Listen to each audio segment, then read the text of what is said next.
Hey guys, it's Ash, and one of the things that I'm lacking on my channel are war attack guides for TownHall8, and I've been really meaning to get a lot of new content for TownHall8, so today I'll be sharing a Hog Rider guide because, in my opinion, a mass Hog Rider attack is among one of the best 3-star attack strategies for a TownHall8, and a well-planned attack will allow you to 3-star almost any opposing TownHall8 base. Especially now that you have an additional clan castle donation spell and 30 additional seconds in your war attacks, it makes this strategy even better now. So I'm going to try my best to make this a very easy to understand and a very easy to learn strategy. First, I'm going to teach you guys the fundamentals of this attack strategy, and at the end of the video I'm going to show you guys some great examples of 3-star attacks using this strategy. At TownHall8, you're able to upgrade your hogs to level 4, which is significantly better than the level 3 Hog Rider, and will make it much easier to 3-star TownHall8s. So if your Hog Rider isn't level 4 yet, and you want to be able to consistently 3-star opposing TownHall8s with this strategy, then I definitely recommend upgrading to level 4 as soon as possible. Level 3 Hog Riders will work against some bases as well, especially if you properly use this strategy, but I would still recommend level 4 Hog Riders for the best chance at 3-starring. Now, I'm going to outline the main threats that you need to worry about when conducting this strategy. If you're able to remove these threats out of the way, then the chances of 3-starring becomes incredibly easy. There are two main threats to this attack, which are the clan castle threat and the giant bombs, especially double giant bombs, which are 2 giant bombs placed together to eradicate all your Hog Riders at once. So to counter the clan castle threat, you must bring poison spells. I recommend you cook 1 poison spell and also get another one from your donations. With 2 level 2 poison spells, you're able to kill any threat inside opposing TownHall8's clan castle. The most commonly used troop in a TownHall8 clan castle is the dragon, so with 2 level 2 poison spells, you can easily kill the dragon after luring it. Or you can use the more traditional method of pulling the dragon out to the side and use a couple of archers to kill it. The clan castle is a major threat, and it's a must that you remove whatever the threat that's inside before deploying all your Hog Riders. Now, what do I do if the clan castle is at the center and I'm not able to lure it? Well, in this case, you're gonna need a kill squad. A kill squad consists of using a barbarian king with wizards and wall breakers and sometimes a golem. The goal of the kill squad is to trigger the clan castle and also disrupt or trigger possible giant bombs. You can also use the kill squad to remove the opposing barbarian king because he is also a threat to Hog Riders. But I wouldn't worry too much about the barbarian king. As long as you have a large group of Hog Riders, you'll be fine. I'll get more into detail on how to properly use the kill squad later. The other major threat are the giant bombs. Giant bombs deal double the damage on Hog Riders, and 2 of them together are able to one-shot all your Hog Riders. So they are a major threat that you must be aware of. The great thing is a single giant bomb will not kill your Hog Riders in one shot. So what you can do to counter it is simply place a heal spell to keep your Hog Riders healthy. The smart thing to do is to place your heal spell before a likely giant bomb targets your Hog Riders. In order to do this, you must be able to predict where the giant bombs may be. And that's not hard to do either. And later I'll show you how to predict where the giant bombs may be. Also, a TownHall8 only has a total of 3 giant bombs, so they're only able to hide 1 group of double giant bombs. So if you can trigger or disrupt the placement of the double giant bombs, then you can easily 3-star the base, and I'll show you how to do that as well soon. The next thing I want to talk about is the pathing of the Hog Riders. It's very important that you know how the Hog Riders will travel so you can easily plan out your attack. The Hog Riders are, in my opinion, one of the easiest troops in the game to understand their pathing just because they're able to jump over the walls and go straight for the defenses. Now, one fact most people don't know about the Hog Riders is that they have a 0.6 tile attack range, which means that the Hog Rider will attack from a small distance away from the defense. And this is important to know because it has a large impact on how the Hog Riders will travel. So I'm going to show you guys some examples how you can easily predict the path of your Hog Riders. So in this example, Kaiser has his Hog Riders targeting that Tesla and the cannon here. So right after they've taken out the Tesla and the cannon, the next closest defense is that Wizard Tower. So the Hog Riders on this side are going to go and clump towards the Wizard Tower right here onto this side, the left side. And the Hog Riders here are gonna go towards the Wizard Tower as well, but clump here on towards the right side. And then the next closest defense is the Mortar or the Archer Tower. The Hog Riders that are clumped here are going to jump towards the mortar, while the Hog Riders on this side are going to go towards the Archer Tower just because it's closer. So those Hog Riders are going to separate. So that's why you want to make sure your heal spell touches all of those defenses. So here, as you can see, right after the mortar and the wizard tower, the Hog Riders are going to go after the Archer Tower and also the air defense here. So they are going to be at a distance away from those two defenses and be able to take advantage of the heal spell.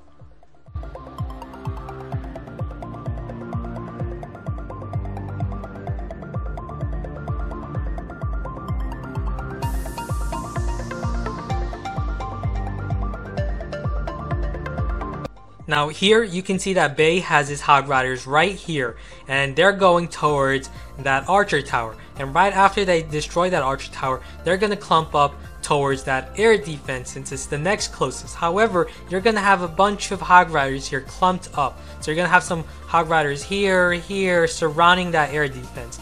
And then the next closest defense to that air defense is the air sweeper. However, all those Hog Riders are not going to go towards the air sweeper because the Hog Riders are attacking that air defense from a distance. So the Hog Riders that are on this side are going to go towards the cannon, while the Hog Riders that are up here closer to the air sweeper are going to go towards the air sweeper. So again, they're going to split here, and then the Hog Riders from the cannon are going to go towards the mortar and then the Archer Tower. And here, the ones onto this air sweeper are going to be either attacking it from here or here. The ones that are closer to here are going to go towards the mortar, while some of the Hog Riders are going to go towards that air defense. So that's how you predict the pathing of the Hog Riders. Now let's talk about how you can predict and stop Giant Bombs from killing all your Hog Riders. Once you understand the pathing of the Hog Riders, you can quite easily predict all the possible placements of the Giant Bombs.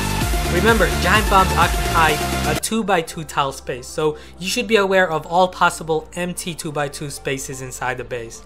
Now, for a Giant Bomb to effectively harm your Hog Riders, it must be placed in between two defenses. So if there's an empty 2x2 space but it's nowhere within the path of the Hog Riders, then you can simply ignore it. Now, what about double Giant Bombs? How can I predict where they are? Well, that's pretty easy as well, because a possible double Giant Bomb placement occupies a 2x4 tile space. Now, looking at this base, let's circle all the possible Giant Bomb placements. So empty spaces here, so possible here as well, possible that it's there, possible here, here, here, only one of them possible in this region, and two of them possible here, and two of them possible here. Now, a double Giant Bomb placement would not make sense to be here because that air sweeper is just too far away. Hog Riders will not go towards that air sweeper as the mortar is closer, the wizard tower is closer. So yeah, you can pretty much ignore this area here. And looking at this area on the left side, you can see that if our Hog Riders go towards that Archer Tower, the next closest defense is that mortar. So if there are two Giant Bombs placed here, both of them will be triggered by our Hog Riders, and that will be detrimental as that will take out all our Hog Riders. So this is an area of concern. And let's see, on the right side, as you can see, if our Hog Riders go towards that Archer Tower, they're going to clump up right here and then go towards that mortar. So if there are two Giant Bombs placed here, only one of them will be activated by the Hog Riders. So you don't really have to worry much about this region. However, you should still be concerned of a possible Giant Bomb here, and you may want to use a heal spell onto these three defenses. Now here next to the Wizard Tower, not really a good place to place a Giant Bomb. Just don't send out your Hog Riders onto these empty spaces. You can pretty much angle your Hog Riders from this direction and go for the Wizard Tower or even the cannon here, and then they'll go after the Wizard Tower or Archer Tower and completely ignore this empty area. And looking at the core areas, there are two possible placements of Giant Bombs here. You may want to think about placing a heal spell around this area next to these three defenses, and again right here along these defenses, you may want to place a heal spell there. The last thing I want to talk about is the kill squad. The main objective of the kill squad is to disrupt the placement or trigger or even test for the possible placement of Giant Bombs within a base, as well as possibly remove the opposing Barbarian King and sometimes even lure the clan castle if it's deeply centralized inside the base. Kill squads aren't always necessary against some bases, but properly using it will make your life easier and pretty much guarantee a 3-star win on some occasions. So now I'm going to show you guys some examples of 3-star Hog Rider attacks by Rusty's tribe. It's an awesome clan full of very friendly and helpful people. Now I also want to state that some of these attacks were conducted by beginners to this strategy. So even though some of their attacks were not perfect, you can see how powerful the strategy is and how easy it is to learn.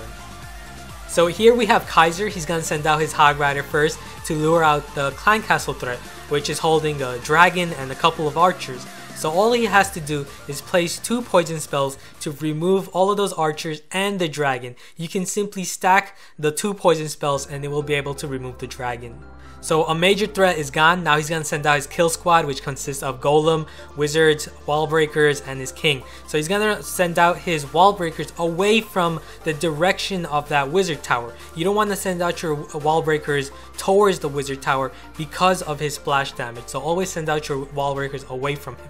Now he's going to send out his Barbarian King, and with his kill squad he's going to be able to remove a bunch of defenses out of the way.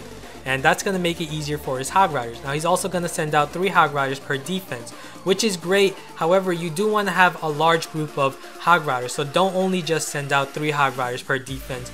Try to have a larger group so that they don't die off and they remove the defenses quicker, because you're going to need a large group of Hog Riders to be able to safely 3-star a base. So here he's going to place that heal spell right onto those defenses because the Hog Riders are going to travel towards it. So he has 2 groups of Hog Riders going here, and then they're going to go after the Archer Tower over there. And he also has Clan Castle Hog Riders. So here is a good time to set them out, form a combination with the other Hog Riders over there, and place that heal spell towards the defenses, not onto the Hog Riders, but onto the defenses that they're going to travel towards.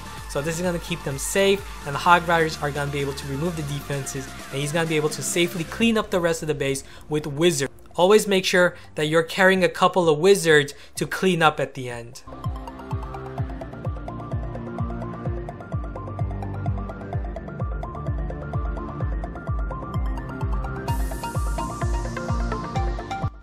Okay, here Bay's gonna send out a Hog Rider from the top, trigger the clan castle, pull out the dragon and the balloon, and now he can place 2 poison spells and remove both the dragon and the balloon out of the way.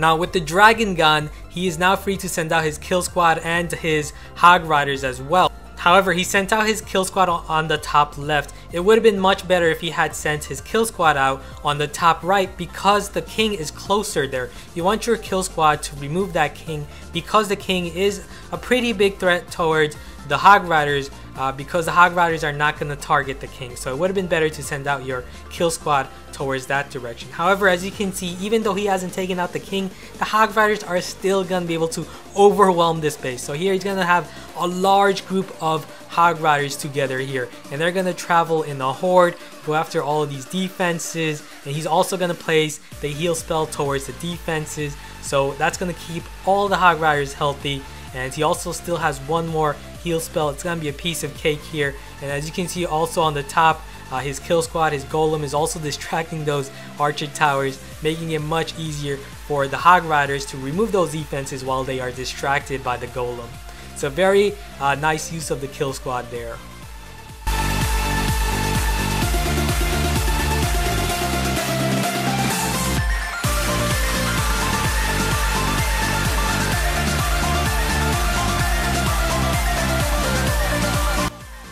Now remember what I said about the possible double giant bomb placement there? What MC is going to do is something very smart. He's going to use his Hog Riders to remove that archer tower, and that's going to disrupt the pathing of the double giant bomb there, and at the same time trigger the clan castle so he can place his poison spells to remove the dragon and the balloons. So here, since he removed that archer tower, the Hog Riders are now going to travel from the cannon towards the mortar and also avoid triggering 2 giant bombs at once. So now he's safe here. So that's how you disrupt the placement of a double giant bomb, by removing a key defense along the path of the Hog Riders. Now he's also gonna play it safe here. He's gonna keep a poison spell and instead pull out that dragon towards the side and remove it with his kill squad. Use his golem to distract the dragon and the wizards to remove the dragon.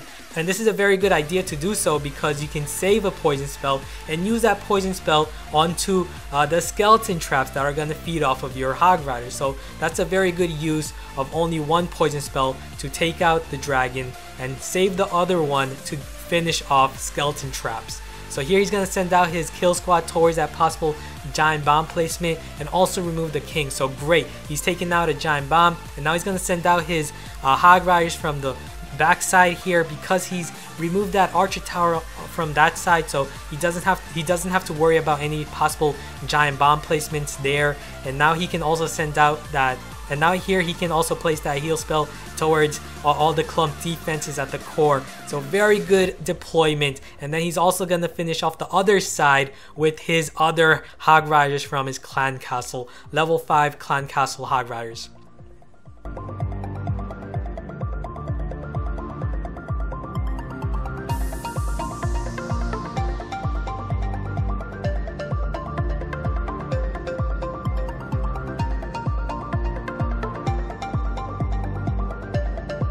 Here, Lucas is going to send out his Hog Rider towards that empty space and activate two giant bombs there. Awesome. And he also at the same time triggered the clan castle, and now he can just place both of his poison spell onto the clan castle threat, remove both the dragon and the balloon right off the bat, and at the same time also remove two giant bombs out of the way. Then he's going to send out his kill squad with his golem and open up the first layer on the other side. However, in my opinion, I would have instead sent out the kill squad from the top to remove the king instead. He's a bigger threat because since you've activated two giant bombs, you don't have to worry about double giant bombs anymore. So all you have to do is just place a heal spell there if there was a possible giant bomb there. Otherwise, you should have used your kill squad to remove the barbarian king up top. But still, it's going to be very successful. Even though there is a live king there, it doesn't matter. The Hog Riders are going to overwhelm him. So here, as you can see, all those Hog Riders removing those defenses, while the kill squad on the other side, the bottom side, are also removing threats out of the way, making it easier for the Hog Riders. But as you can see on the top, he is losing some Hog Riders from that king. And he still has a lot of Hog Riders still removing those defenses. So very good idea to have a bunch of Hog Riders together when you've activated the double giant bomb. So here, as you can see, now the Hog Riders, since they removed all the defenses, they will now be able to target the barbarian king.